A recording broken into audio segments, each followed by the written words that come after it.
Dear students, good morning to all of you. Here I am Manjay Pramanik from Kendriya Vidyalaya CRPF Mokamaghat. Today in this morning, I would like to discuss. Here you can see the point is find out, and this is the work for you, and this is specially for you because you can get the knowledge about it, more knowledge about it from your elders and some doctors. So. This is the activity also. Ask a doctor or elders about the food items which contain iron. I already discussed about the anemia and what is anemia. Anemia is a disease and what is the causes of anemia, how it becomes a large problem in our body and how it affects our physical and mental health, how it affects our day-to-day life. So all these things I already discussed about it. You have to know more things about it, how we can get more and more iron in our blood, in our body, because iron is very important component in our blood uh, as hemoglobin or as red blood corpuscles. So you have to know about it that from your elders and doctors, that how we can get from food and which food is the source of iron of our body. So this one is your work, you have to know about it. आप किसी doctor से या फिर आपके घर में जो elders है, आपके बड़े हैं, उससे आप पूछ सकते हैं कि किस तरह से खाना जो है, फूड आइटम्स जो है जिसमें भरपूर मात्रा में आयरन हुआ करता है और जो कि हमें एनीमिया से बचा सकता है। तो आगे की टॉपिक को हम एक्सटेंड करेंगे। जो पिछले क्लास में हम पढ़े थे वो एनीमिया रिगार्डिंग था और उससे रिगार्डिंग एक फाइंड आउट था जो कि हम अभी इंट्रोड्यूस किए। तो आगे एक हम देख सकते हैं कि कन्वर्सेशन है, एक डायलॉग्स है। कुछ बच्चे जैसे जसकिरात है, आरती है, नानसी है, रजत है, ये सारे बच्चों ने कुछ आपस में बातचीत कर रहे हैं। तो हम देखेंगे जसकिरात क्या बोल रहे हैं। जसकिरात बोल रहे हैं there is poster on malaria just outside our class. यहाँ आप देख सकते हैं एक पोस्टर है जो उनके क्लास के बाहर रखा हुआ करता था और everyone goes out to look, सब वो पोस्टर को देखते थे। तो रजत ने बोला द पोस्टर से something about larva, what are those. इस पोस्टर में लार्वा के बारे में कुछ कहा गया है, तो ये लार्वा क्या होता है। नैन्सी ने बोला they are baby mosquitoes. What is larva?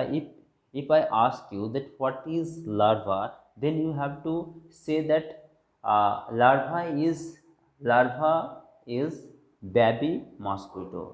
That means mosquitoes जो अंडा देते हैं पानी के ऊपर, जो लेआउट करते हैं एग्स, उस एग से निकल कर आते हैं आ, जो कीड़ा देखोगे आप कहीं जमा हुआ पानी कलेक्टेड या फिर स्टैगनेंट वाटर में आप देखोगे कहीं कि ड्रेन में आप देख सकते हैं कि पानी के अंदर कुछ छोटा छोटा थ्रेड जैसे छोटा छोटा कीड़ा उसमें तैर रहा है, स्विमिंग कर रहा है। तो वो लार्वा होता है जो कि मॉस्किटोज के अंडे से वो निकल करके आता है। तो that means you have to write that larva is baby mosquito, but they don't look like mosquitoes at all. Mosquitoes एक मैच्योर मॉस्किटो जैसे देखने में लगते हैं, उस तरह का नहीं देखने को लगता है, क्योंकि वो पानी के अंदर वो फ्लोट स्विमिंग करते रहता है और उसका फीचर्स, उसका टेक्सचर अलग होता है जो कि एक मॉस्किटो से अलग होता है। आरती ने क्या कहा कि where did you see them, कहाँ आप इस तरह के लार्वास को देखें। आप यहाँ इस ड्राइंग, इस पिक्चर को आप देख सकते हैं। ये एक पॉट है, पुराना पॉट देखने से ही लग रहा है इसमें पानी जमा हुआ है। और पानी जहाँ भी बहुत दिन तक जमा हुआ हो, गंदा पानी हो, डर्टी वाटर हो, when stagnant water becomes dirty, then that becomes gradually the breeding bed of mosquitoes, and mosquitoes lay out their eggs on it, and it becomes gradually larva, and larva becomes gradually a proper and a mature mosquito. That those are very harmful for us. We know about malaria, we know about dengue, we know about chikungunya and many diseases those are spread by mosquitoes. So here you can see the picture, and from this picture you can get the idea that stagnant water is breeding bed. You can say breeding bed of mosquitoes. Mosquitoes prefer to lay out their eggs on the stagnant water, on the surface of stagnant water. So here you can see what यहाँ जो what did you see them. तो यहाँ जब आरती ने पूछा there was an old pot lying behind our house, मतलब एक पुराना कुछ इस तरह का पात्र हुआ रखा हुआ था. It was full of water for some days, कुछ दिनों से वो पानी से भरा हुआ था. और अभी जो बरसात का मौसम, एक क्वेश्चन हम लोग पढ़े थे इसी चैप्टर में, उसमें ये था कि कौन सी सीजन जो है मलेरिया, डेंगू, इस तरह का मॉस्किटो से डिजीजेज ज़्यादा देखने को मिलती है. तो आप लोग सभी ने बहुत अच्छा से आंसर दिए थे कि मानसून के सीज़न जो है, रेनी सीजन है, जो बहुत ही इस तरह की चीज़ों को प्रमोट करते हैं, क्योंकि इस समय पानी की मात्रा ज़्यादा होने के कारण यहाँ वहाँ पानी, here and there you can see the stagnant water. And I already said about it that stagnant water is breeding bed, we can say breeding bed of mosquitoes. So यहाँ भी आप देख सकते हैं कि पात्र में पानी जमा हुआ है. When I looked there I saw some teeny thread like grey things swimming.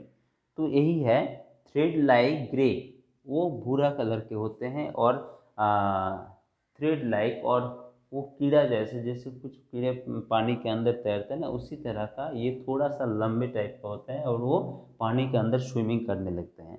I was surprised when mummy told me that these had come out of eggs which mosquitoes lay in water.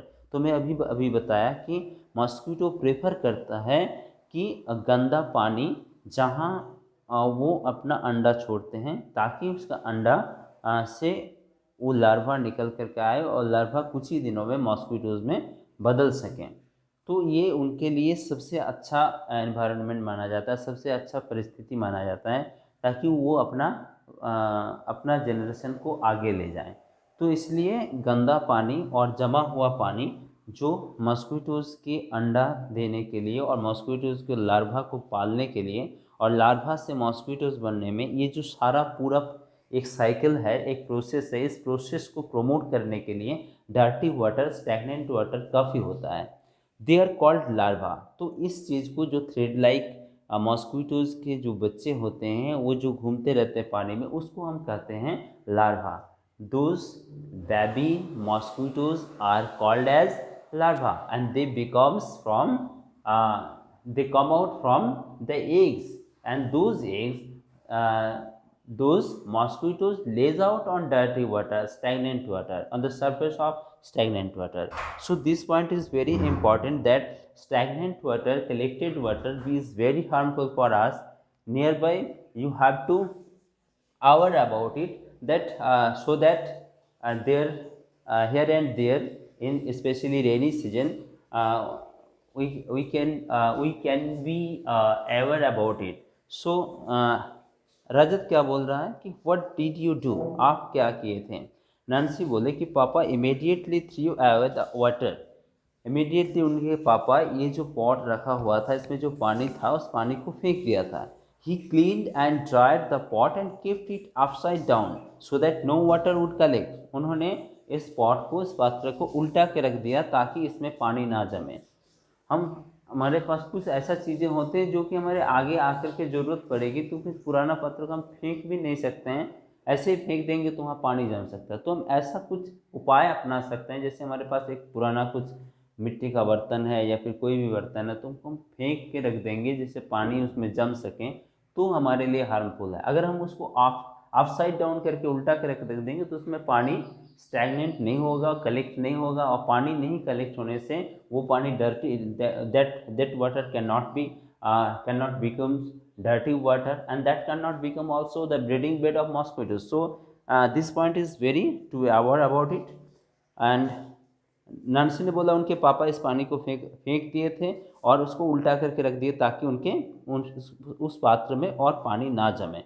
Jaskirat ने बोला Sajiya aunty told me that even flies spread diseases. Specially stomach problems, yes. तो ये mosquitoes और flies अलग चीज़ें हैं और दोनों का लाइफ साइकिल, दोनों का डिजीज़ को स्प्रेड करने की तौर तरीका दोनों अलग है।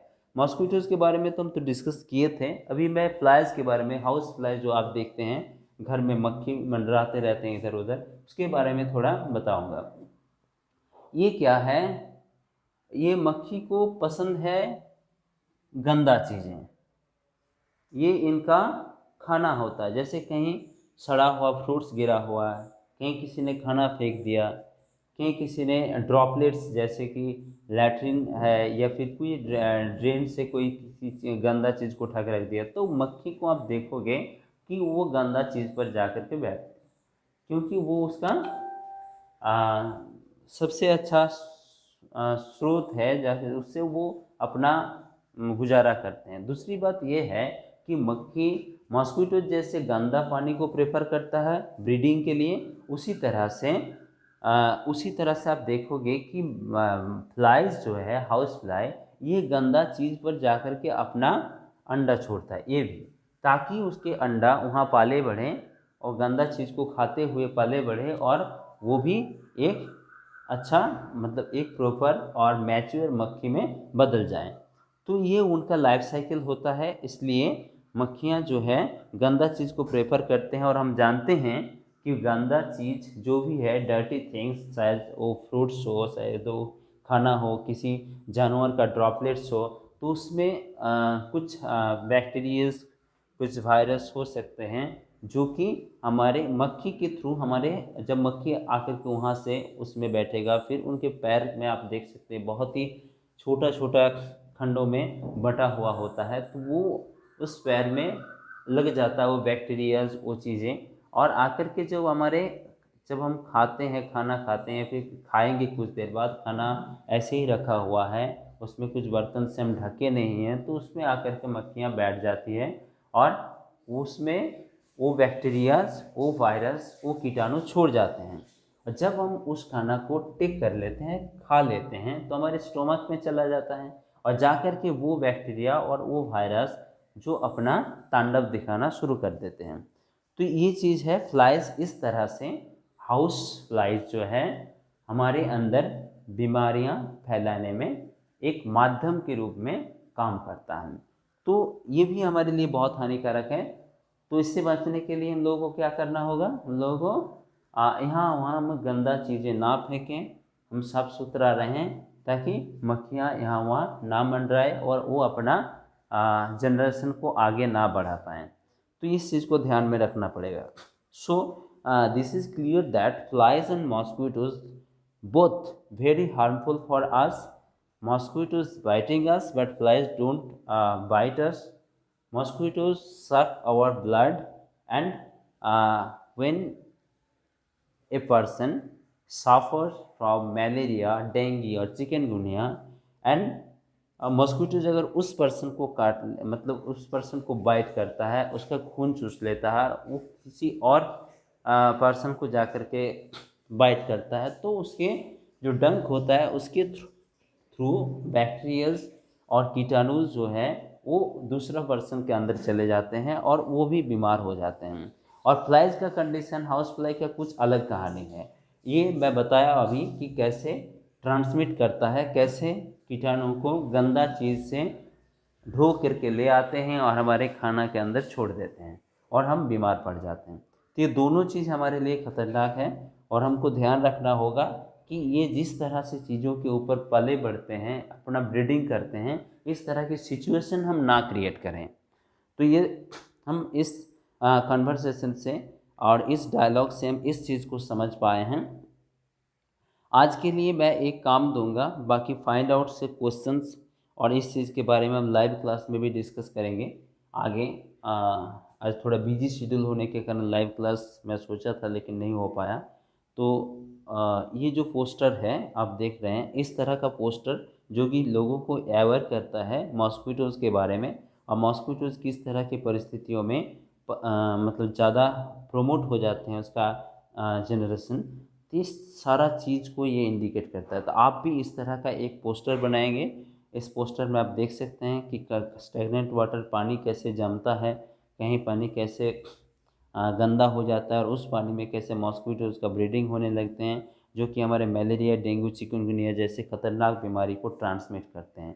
तो ये पोस्टर आज मैं स्क्रीनशॉट करके भेजूँगा, आप इसको डिज़ाइन करके अपने तरीके से अपना कुछ विचार, अपना कुछ सोच, अपना कुछ आइडियाज़ लगा करके आप इस पोस्टर को रीमेक करेंगे, बहुत अच्छा से बनाएँगे। मैं उम्मीद रखता हूँ आप बहुत अच्छा से इसको डिज़ाइन करोगे और एक पोस्टर बना करके आप उसका फ़ोटो क्लिक करके, बहुत ही कलरफुल, बहुत ही अच्छा होना चाहिए, उसको आप ग्रुप में डालेंगे। तो आज के लिए आपका यही काम होगा। आगे की क्लास में हम फाइन आवर्स के बारे में डिस्कस करेंगे और उसको कॉपी में लिखवाने की काम करेंगे। तो आज के लिए इतना ही। बहुत बहुत धन्यवाद।